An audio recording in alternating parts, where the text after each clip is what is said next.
¿Qué tal? Buenas tardes, qué bueno que está con nosotros, que nos acompaña en estas charlas en línea. Soy Juan Carlos Barajas. Todos en algún momento de la vida, por razones diferentes, circunstancias distintas, tenemos pérdidas. Las pérdidas pueden ser de muchas índoles, muchas circunstancias, pérdidas de parejas, pérdidas laborales, pérdidas sentimentales. Sin embargo, entre las pérdidas quizá algunas de las más dolorosas son las familiares, y cuando esta pérdida es la pérdida de un ser querido, tan querido como un hijo, se vuelve una cosa verdaderamente, además de trágica, complicada. Superarlo es un verdadero reto, y la tanatología puede jugar un papel fundamental, importantísimo en superar, en hacer estos acompañamientos. Mari Carmen Castro, ella es especialista, es tanatóloga, es coaching, tiene información importante que nos comparte. Mari Carmen, bienvenida. Hola, muchas gracias por invitarme. Al contrario, Mari Carmen, somos a veces una sociedad media sufridora, ¿no? Como Sí. que no sé por qué, pero como que no es que nos guste, pero como que afrontar la pena, siendo la pena que sea, como que se nos da mucho y poco nos acompañamos. Es necesario.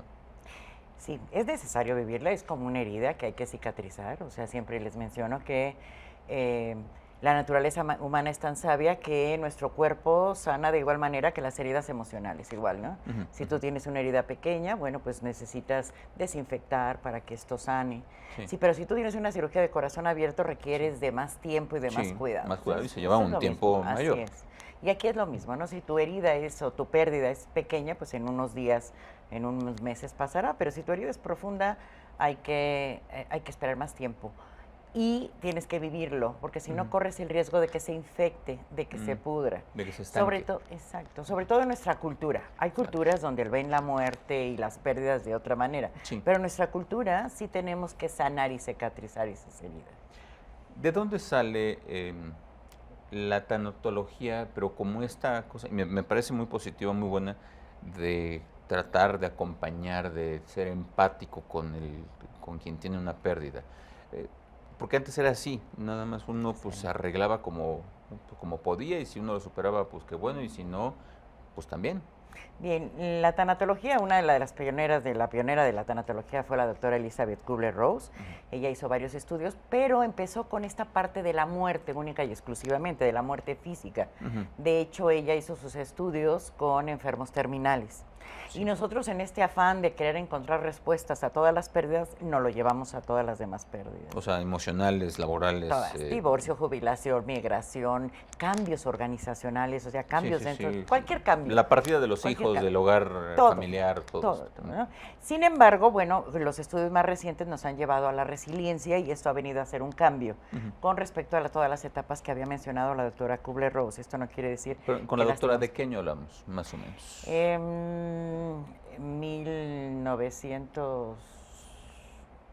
1930 y tantos más o menos, Ok, ¿no? entonces, Bueno, que ella nació, sí que ella nació. ¿no? Que después hizo sus Muy estudios, bien, entonces estaremos hablando de unos 60 años, 70 años probablemente. más o menos, sí, Muy bien. de sus estudios. Bueno, ella no murió hace mucho tiempo, que habrá muerto hace unos 10 años que ella Muy bien. falleció, más o menos, ¿no? Entonces se establecen estas bases. Sí, y hay que mencionarla porque es la pionera de Sí, la sí, por tanatología. supuesto. Sin embargo, ya no quiere decir que esto se lleve ya tal cual como ella lo mencionó. Ujú. Ha habido muchos avances y sí se ha hecho la aplicación a varias áreas de la vida, ya no solo al área Ujú. de muerte o enfermedad, Claro. ¿no? Ahora, en áreas de enfermedad, en áreas de muerte, es donde probablemente sea más sensible. No digo que una pérdida de una pareja no lo sea, o que una pérdida laboral no pueda llegar a serlo, pero en este caso es más irremediable, por decirlo así. Claro, la muerte es nuestra última morada, ¿no? Es Claro. como, y aquí llegué y aquí se acabó. Em, la tanatología surge con el afán de humanizar a la medicina, precisamente por ese trato que tú veías. Ujú. Y cuando la gente llegaba a fallecer, que se llegaba a tratar como un bulto, ¿no? Como un número, Sí, como como una estadística. los médicos, pero para la familia es verdaderamente muy fuerte, muy doloroso. Ujú. Y entonces de ahí surgen estos estudios que se han hecho para humanizarnos y darte cuenta de que sí es importante la empatía, de que es importante estar acompañando a tu ser querido. De ahí viene esta parte importante. La tanatología humaniza, en este caso que estamos hablando, al prestador de servicios de salud, Esa es la idea. pero acompaña No. no, ahora, al familiar, al quien sufre la pérdida, a él lo acompaña.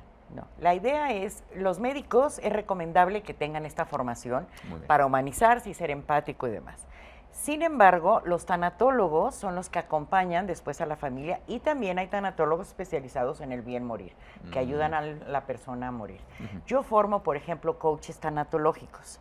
Los coaches tanatológicos no nos dedicamos a acompañar al bien morir, nos dedicamos ya con las personas que están elaborando un proceso de duelo, por cualquier tipo de pérdida. ¿Con quién sufre la pérdida? Con quien sufre la pérdida, ¿sí? Con cualquier pérdida. Sin embargo, hay tanatólogos nada más que ellos sí acompañan al bien morir. Muy bien. Nosotros como coaches tanatológicos yo no los preparo en esta parte de ayudar a bien morir. ¿Qué tan necesaria es la ayuda para las personas que sufren la pérdida? Mira, si nos vamos a la historia, antes, cuando estaba como muy cercano a la iglesia de todo lo que éramos nosotros, esta labor la hacían los sacerdotes. Tú tenías una pena, un problema, había fallecido un ser querido, y lo que hacías era ir a ver al sacerdote, ¿no? Para contarle y rezar, etc. Ahora los sacerdotes también nos piden ayuda a los tanatólogos para tener una formación más formal y profesional, ¿no? Y poder brindar este acompañamiento. Y no es que ayudemos, a ver, sí tenemos que partir de esta base de la humildad. No soy yo quien te va a ayudar a ti a salir adelante. Simplemente te voy a acompañar en este proceso porque entiendo lo doloroso del proceso. Y como lo entiendo, puedo ser empático. Aquí no podemos perder de vista que nada de lo humano nos es ajeno. Porque hay personas que de repente me dicen, ¿cómo voy a acompañar a alguien en muerte de un hijo si yo no he perdido un hijo? No has perdido un hijo, pero conoces el dolor y el sufrimiento. Y como lo conoces, desde ahí puedes empatizar con el otro y acompañarlo. La compañía, ¿qué tan importante es? Muy importante. Para poder, pues no sé si llevarlo, sobrellevarlo y eventualmente superarlo. Yo te diría que la red social de apoyo es de lo más importante que se requiere en un proceso de duelo, sea cual sea. La fe es otro, fe en lo que quieras y en lo que sea, ¿no? Son factores como muy importantes para poder salir adelante. El que tiene un porqué y un para qué fácilmente va a encontrar un cómo. O sea, si tú tienes un para qué seguir viviendo, un por qué seguir viviendo, vas a encontrar. Oye, si se te olvida el por qué y el para qué. Este es uno de los graves problemas que estamos viviendo en la actualidad, que es el vacío existencial. De hecho, el índice de suicidios se ha incrementado, ¿Por etcétera. eso? Bueno, parte es por eso. Parte es por eso, por este vacío existencial, por qué sentido tiene vivir, qué sentido tiene que yo esté aquí, para qué estoy aquí, ¿no? Y esto es como en el vivir cotidiano, por ejemplo, ¿qué sentido tiene que yo en este momento esté aquí sentada? Pues es que estoy transmitiendo algo que quizá puede ayudarle a alguien. Pero si yo no empiezo a hacer esta conciencia, darme cuenta, no voy a encontrar sentido a lo que hago. Antes el sentido de vida estaba dado. Los hombres, los varones eran proveedores. Y las mujeres eran las madres, las que acompañaban, las que educaban, las del hogar. El sentido estaba dado, no lo teníamos que buscar ni crearlo. Pero en la actualidad ya no es así. Lo tenemos que buscar y lo tenemos que crear. Por lo tanto, la gente ya no sabe cuál es su sentido de vida, tiene un vacío existencial y el índice de suicidios es verdaderamente alarmante. Y la manera en que está subiendo es peor. ¿Quién necesita un acompañamiento? ¿Quién necesita de la tanatología? ¿Todos quienes hemos sufrido alguna pérdida, sin importar cuál sea? ¿Hay quien lo logra superar por sí solo? Mira, el duelo sí es un proceso normal, es natural. ¿Qué hacían nuestras abuelas? Simplemente vivían el proceso y salían adelante, ¿no?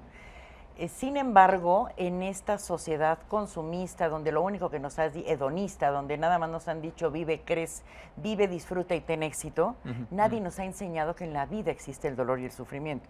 Yo estoy segura que si tú haces un recuento, tu abuela o tu madre a lo mejor perdió 2 o 3 hijos y lo vieron como de una manera natural. Pero nos hemos aferrado a que la vida tiene que ser eterna. Los médicos, si se le muere a alguien, algún paciente lo ven como un fracaso. Todo esto nos ha llevado a olvidarnos de que las pérdidas son naturales. Las pérdidas las estamos teniendo desde el momento en que nacemos. Cuando tú estás en el vientre materno, estás protegido, etc. Y sales y tienes esta pérdida de esta seguridad, tranquilidad, etc. Sin embargo, también estás teniendo ganas. Es que esto es lo que no podemos perder de vista. Las pérdidas traen grandes ganancias si las sabemos vivir, si nuestra actitud o la actitud que elegimos es para crecer, o sea, nos brindan la oportunidad de crecer. No es que solo venga aquí y les hable de pérdidas, sino las ganancias que puedes obtener son muy grandes, pero tienes que vivir el proceso. A veces es difícil tratar de entender que hay una ganancia en una pérdida. En el momento en que ocurre la pérdida, Bueno, no te lo va a creer nadie, evidentemente. ni te lo preguntes, ¿eh? Claro. Porque el sentido que tiene es que vivas tu pérdida y tu dolor y tu sufrimiento. Ahora, lo que no se vale es que ese dolor y ese sufrimiento lo vivas con masoquismo, autocompadeciéndote, victimizándote, flagelándote. Eso no se vale. Y siendo eterno. Así es. Hay personas que se quedan eternamente en un proceso de duelo y tú las ves 20 años vestidas de negro, o ya no solo vestidas de negro, sino llorando y recordando. Con una actitud de luto realmente. Con una actitud de luto, ¿no? Y tú las ves y nada tiene sentido y se quisieran morir y dices, qué fuerte. Las pérdidas sí se manejan, las heridas sí cicatrizan. Esto no quiere decir que va a desaparecer la cicatriz. La cicatriz te va a acompañar toda la vida. Pero ya no te va a lastimar. Pero ya no duele, claro. De hecho, tú la tocas y sí, si alguien ha tenido una herida en el cuerpo, alguna cirugía, sí queda sensible. Pero ya no duele como te dolía el recién operada. Sí, Entonces, sí cicatrizan las heridas y sí te permite continuar con la vida. Mari Carmen, todas las pérdidas son lamentables, todas son importantes. Puede ser una pérdida laboral y para alguien será una cosa verdaderamente trágica, y no digo que no lo sea. Así es. Habrá quien tenga una pérdida de una relación sentimental y será igualmente trágica.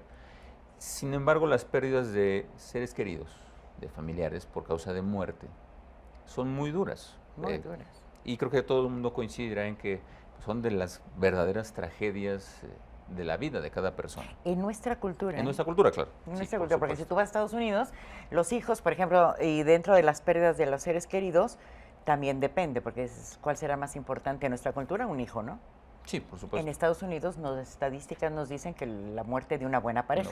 Pero sí hay que aclarar una buena pareja, porque si no es buena habrá que ver también lo que es una buena pareja, pero bueno. Así es. Vamos a regresar una pausa. Te voy a pedir que me des 2 minutos y regresamos justamente con el tema de las pérdidas, pero del hijo, que a lo menos en nuestra cultura entiendo que es lo más terrible que pudiera pasar. Ahora regresamos.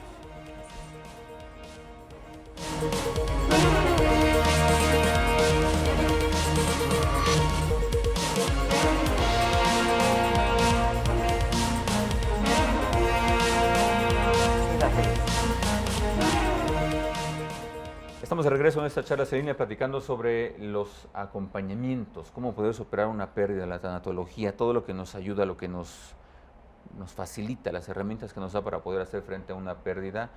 Mari Carmen Castro, ella es especialista, coaching en tanatología, tiene información importante. Y hablábamos, Mari Carmen, antes de la pausa, de que las pérdidas, refiriéndonos a pérdidas de seres queridos, son una cosa terrible. La pérdida de un familiar es una cosa terrible en cualquier circunstancia, en cualquier forma, perder un abuelo, un padre, un hermano, pero mucha gente coincide en que quizá la más terrible de todas sea la pérdida de un hijo, por lo que implica esto, pues.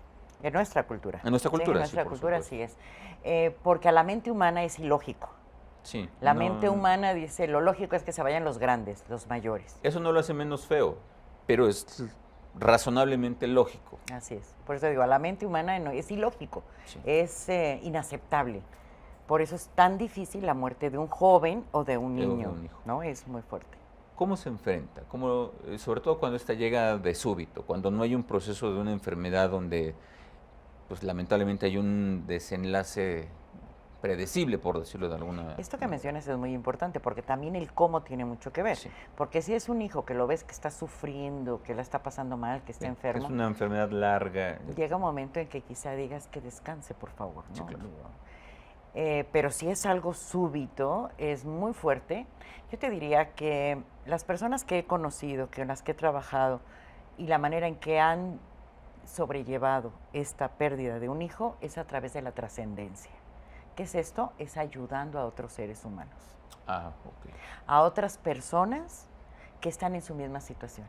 Y conozco varios casos aquí en México. A ver, te pregunto, antes de esta trascendencia importante, supongo que de manera personal se tiene que vivir este duelo y debe ser una cosa... Un dolor desgarrador. Terrible. Desgarrador. Las madres y los padres te llegan a decir que sienten que algo dentro de ellos está muriendo y que duele el alma. Así literal te lo dicen. Cuando uno no ha tenido un dolor de este tamaño, nos cuesta trabajo entender qué es el dolor del alma. Pero ellos lo están viviendo, le duele el alma, les duele el corazón. Es muy fuerte. ¿Lleva etapas este duelo? Sí, todos los duelos, Todos los no duelos. es únicamente por muerte, Sí, sí, quizá la intensidad es diferente, pero sí hay una etapa de negación donde dices esto no está sucediendo, es un mal sueño, que me despierten. Hay etapas de enojo, hay etapas de culpa, hay etapas de frustración, de miedo, de una tristeza muy profunda. Pero no podemos olvidar que esto es un proceso, no un suceso. El suceso es la muerte, el duelo es el proceso. Y todos los procesos llevan tiempo. Tiempo. Ahora la pregunta, ¿cuánto? Un duelo. ¿Cuándo es razonablemente, no quiero decir normal, pues, pero cuándo es razonable que sea de ese modo? ¿Y cuánto tiempo dices, oye, ya no? Claro. Mira, un duelo dura más o menos de 6 meses a 2 años y medio, dependiendo de la persona. ¿De 6 meses a 2 años o 2 años y medio? Dependiendo de la profundidad de la herida. Claro, es decir, pretender que en 15 días alguien quiera que el que tiene el duelo haga su vida como si nada, eso es una cosa que no puede ser. No puede ser. De hecho, hay personas que te dicen, ay, ya llevas un mes por la muerte de un hijo, ya vamos a una fiesta, toda la vida continúa. Sí, la vida continúa, pero yo estoy viviendo un duelo que tengo que vivir. Hay una frase en tanatología que dice, duelo no llorado, duelo no sanado. Esto no quiere decir que te la pases llorando, sino que lo hables, que lo proceses, ¿no? Hay que procesarlo. 6 meses a 2 años, 2 años y medio. Y depende, a lo mejor hay una persona que tú hablas con ella y tiene 3 años y ves que está en un duelo normal. Porque esto sí se puede llegar a formar un duelo atípico, anormal, que requiera de ayuda médica y quizás psiquiátrica. Justo era una de las preguntas que te quería hacer. Primero, en este proceso de duelo, digamos 6 meses, 2 años y medio, como media, hay etapas que se van desarrollando, se van llevando de una a otra a otra. A lo mejor estás en un día crees que ya llegaste a la aceptación, que sería como el final, y al día siguiente vuelvas a estar con una rabia, un enojo, una culpa impresionante. Tiene que pasar ese tiempo, ¿no? ¿Al final es la aceptación? Al final la aceptación. Mira, si alguien me llegara a preguntar cuál es la maestría del vivir, ya en general, yo te diría que la maestría del vivir es la aceptación de lo que hay. Si los seres humanos realmente aceptáramos lo irremediable, aprenderíamos a vivir. El problema es que queremos controlar y que pase lo que nosotros queremos que pase. Y ahí es donde viene este desgaste y este sufrimiento. Entonces, la aceptación de lo que hay nos da una maestría en el vivir. Y yo te diría que ante la muerte de una pérdida de un hijo tan fuerte, ya no es maestría de vivir, es doctorado de vivir, ¿no? Para muchas madres, que esto se aprende, se pasa a través de la trascendencia. Pero si tú quieres cambiar las cosas, va a ser muy difícil y seguramente te vas a quedar atrapado en un duelo no saludable. Tu hijo no va a volver, tu pareja no va a volver, el trabajo que tenías ya no va a volver. Si tú vivías en un país y emigraste a otro país, pues ya lo decidiste, estás en otro país. Claro. ¿No? Puedes a lo mejor regresar, pero quizá las cosas sean diferentes. Claro. Entonces es aceptar lo que hay en ese momento, es lo que hay. ¿Cuándo se vuelve ya no normal el duelo? ¿Cuándo es demasiado, y más que el tiempo, cuando ya no funcionamos, cuando nos quedamos atorados ahí? Mira, cuando la intensidad y el tiempo es la misma que al inicio. O sea, tú ves a una persona a los 2, 3 años que llora con la misma intensidad que el primer día. Esto no es saludable. O en caso de una muerte de un hijo, es que son pocas, pero de manera general, las personas que dejan una habitación intacta, que como murió el momento... El ser querido. Del ser querido se fue. En el caso de la pérdida de una pareja, después a lo mejor de 3 años, si la persona trae el anillo en el mismo dedo, etcétera, como en señal de compromiso. ¿No? Son varias situaciones típicas que tú puedes identificar cuando la persona no está en un proceso saludable. Un proceso saludable necesariamente implica desprenderse de esas cosas. Ya no guardamos entonces el recuerdo del ser querido. Ya no ya no ponemos una foto, en fin, ¿implica eso necesariamente o no? Sí, a ver, poner una foto, digo, esa persona existió. Y como existió, puedes tener una foto. Lo que no se vale es que tengas tu casa llena de fotografías, que a lo mejor ya pasaron 6 meses o un año de la muerte de ese ser querido y la habitación esté intacta. Bueno, ni se puede asear, sino que todo está tal y como lo dejó antes de irse la persona que falleció. Y aparte como un santuario. O sea, eso, más que un homenaje, ya es un... es una enfermedad y no es saludable. Perdón, ¿se considera una enfermedad? ¿Es una patología? Bueno, es una patología. Es una patología. Ya te necesitaría de una ayuda especializada. Ahí sí ya necesitaríamos ayuda especializada. Oye, ¿y las personas que están o estamos alrededor de quien sufre la pérdida, qué hacemos? Acompañar. O sea, es una cosa muy complicada cuando lamentablemente me ha tocado saber de la pérdida de un familiar, de una persona muy cercana a mí, pues te quedas, ¿y yo qué hago? ¿Qué dices? Es acompañar. Mira, cuando vamos a un velorio, por ejemplo, y damos un pésame, decimos, lo siento mucho, nada más falso que eso. Sí. Porque, a ver, al ser humano le duele lo que ama. En el momento en que lo pierde, elabora un proceso doloroso. Si esa persona que falleció para ti no era algo importante, no lo amabas, tú no vas a elaborar el proceso de duelo. Lo que sí, el dolor solidariza. Entonces, tú estás solidario con el otro. El dolor solidariza. Yo en varias ocasiones que escucho así en medios de comunicación, por ejemplo, ahorita que estamos viendo la muerte de Juan Gabriel, ¿no? Que muchos de ustedes dicen que Dios les dé resignación. Bueno, se me eriza el pelo. La resignación es uno de los peores sentimientos que puede experimentar un ser humano. La resignación es saber que puedes hacer algo diferente y no lo haces. La resignación es quedarte en tu zona de confort, de pobre de mí. Hace un rato te mencioné esta parte de lo que no se vale, la victimez. O sea, me quedo en la víctima, pobre de mí, qué mal me va. Es muy diferente la resignación a la aceptación. Entonces, sí podemos pedir, pero aceptación, nunca resignación. Un ser humano resignado está hundido. Oye, te pregunto, ¿un ser humano resignado está atorado? Totalmente. O sea, porque la resignación es saber que puedo actuar de una manera diferente y no actúo. Saber que está la pérdida, por eso te hablaba de la maestría del vivir, que es aceptación de lo que hay, pero vivir con dignidad tu duelo. Y cuando digo con dignidad es sin masoquismo, sin autocompadecerme. Cuando a un ser humano le ocurre una pérdida, siempre la pregunta que hacemos es ¿por qué a mí? Sí, claro, ¿no? Por supuesto. Y si hay respuesta muy dolorosa y muy dura, y la respuesta es ¿de qué privilegios gozas tú para que a ti no te pasen cosas malas? Cuando para donde voltees hay dolor y sufrimiento. A donde voltees. Pero eso no lo hace menos doloroso. Por supuesto que no. Pero es date cuenta de que eres un ser humano y que forma parte de la vida. En la vida existen dicotomías, blanco-negro, día-noche, amor-dolor. La felicidad de hoy está relacionada con el sufrimiento del mañana.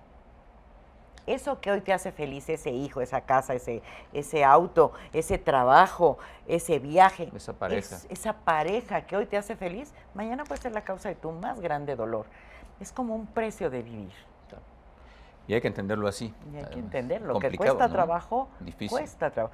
Por eso la formación tanatológica, desde mi particular punto de vista, debería ser desde la infancia. Claro. Desde la infancia. Pero a veces como que le rehuimos a nadie le gusta, evidentemente. Vive, goza, disfruta y ten éxito. Sí. Ese es el eslogan de la vida en este momento, ¿no? Y estamos viviendo las consecuencias, ¿no? Las consecuencias de todo eso. Mari Carmen, tenemos un minuto más. ¿Alguna recomendación, algún consejo que nos quieras dar, sobre todo para quien ha tenido una pérdida terrible como la que estamos hablando? Bueno, pues la recomendación es que vivan su proceso de duelo, que lo vivan con dignidad, sin compadecerse, sin ser masoquistas, de decir, pobre de mí. Es difícil, es muy difícil, pero se sale.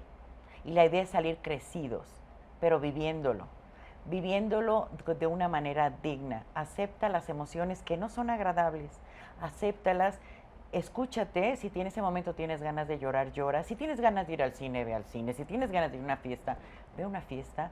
Escúchate, no escuches solo lo que te están diciendo de ya sal, ya pasó un mes. No, un proceso de duelo tiene un tiempo que hay que ir respetando. Y entonces nada más escúchate y ve qué es lo que tú necesitas y la aceptación. Busca que llegar a este proceso de aceptación, jamás de resignación. No te resignes, acepta lo que hay. Y como siempre, buscar ayuda profesional en el momento que se requiera. Así es. Estamos para servirles a todos los que Mari lo Carmen, requieran. te agradezco mucho que hayas estado con nosotros. Muchísimas gracias a ti. Gracias a ustedes por habernos acompañado. Pasen una excelente tarde, descanse. Nos vemos mañana con otra charla en línea.